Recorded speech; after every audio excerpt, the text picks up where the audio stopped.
The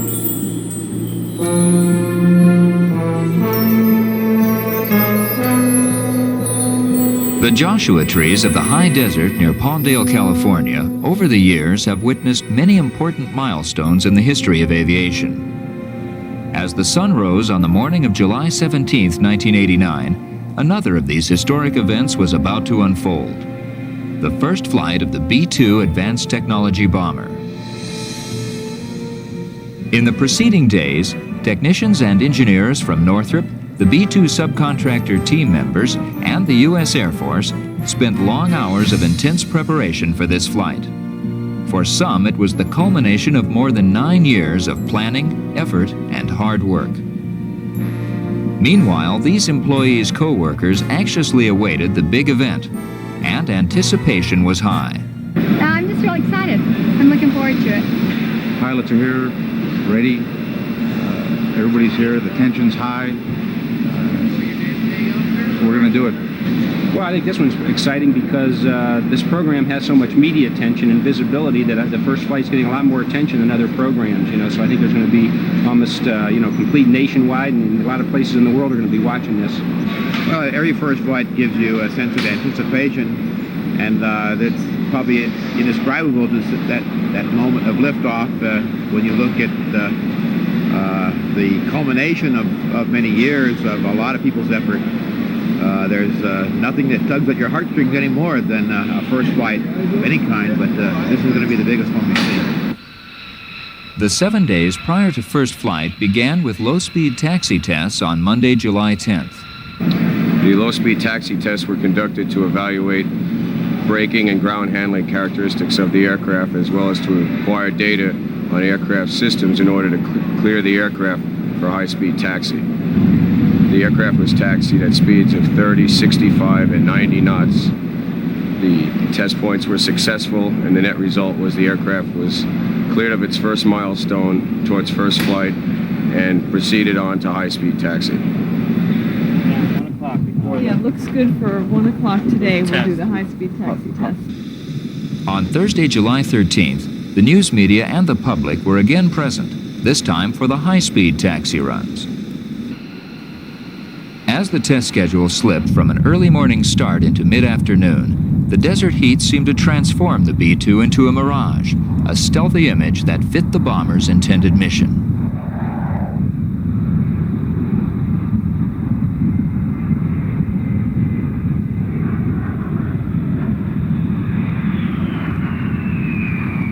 The front landing gear lifted at 115 knots and easily achieved the planned 5-degree nose-high angle. A few days later, on July 17th, once more at dawn, the news media turned their cameras toward Plant 42, and onlookers thronged the roads adjacent to the runways, straining for a glimpse of the world's most advanced aircraft.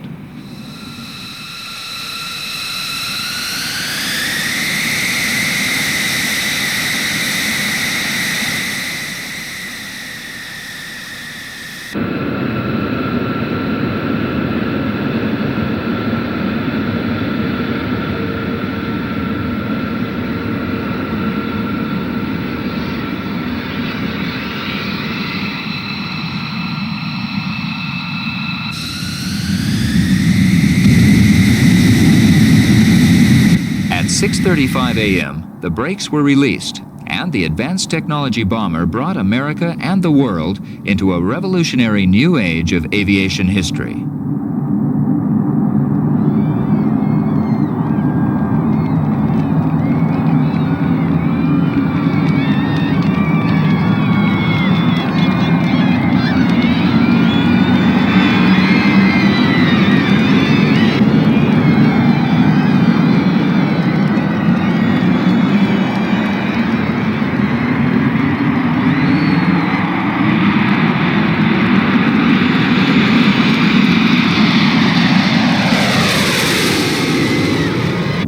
The B-2's first flight continued for 2 hours as the pilots worked through a checklist of test procedures, thus beginning a test program that will continue for the next several years to prepare the B-2 for full operational deployment as the newest weapon in the United States arsenal of defense.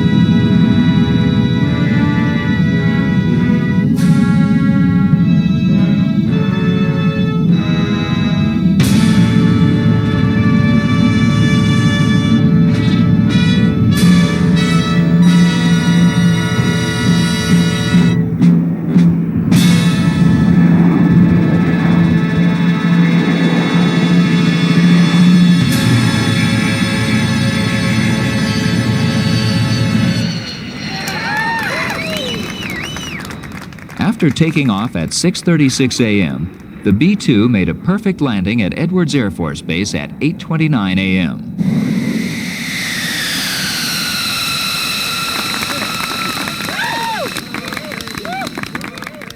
Upon deplaning, the test pilots were greeted by Northrop Chairman and CEO Tom Jones, Northrop Corporation President Kent Kressa, Brigadier General Richard M. Schofield, U.S. Air Force B-2 Program Director, and General Bernard Randolph, Commander of the Air Force Systems Command.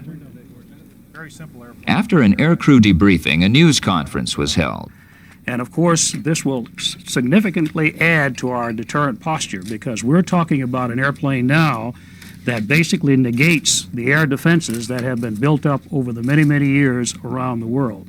So the fact of the matter is that this is a tremendous step forward, and we're extremely pleased with the performance that took place today.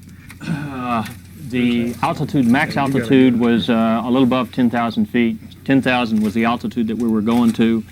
The maneuvers, what we do are what we call integrated test blocks. We flew those at 180 knots, 150 knots, and 140 knots, and 140 was the approach speed. Just getting the airplane airborne was not a problem, you know.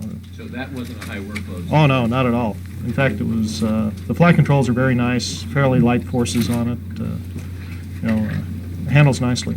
Did you find any kinks that you had not found in a simulator, or any kinks that need to be worked out further along in the flight test that you can talk about? No, I think the thing performed very close. You know. Of course, you always try and take your flight test data and feed it back into the simulator to get a closer evaluation, but it was very close. It's not a kinky airplane. You got to remember, we're test pilots, so most of what we were doing was associated with just making the first takeoff on this airplane for the first time. It had never been done before. And trying to get data. And trying to collect data for the engineers. We love them, so we have to, give them something back. They gave us the airplane, we got to hand them something back. For the many thousands at Northrop, Boeing, LTV, General Electric, Hughes, and other members of the B-2 team, July 17, 1989 is a day that will never be forgotten.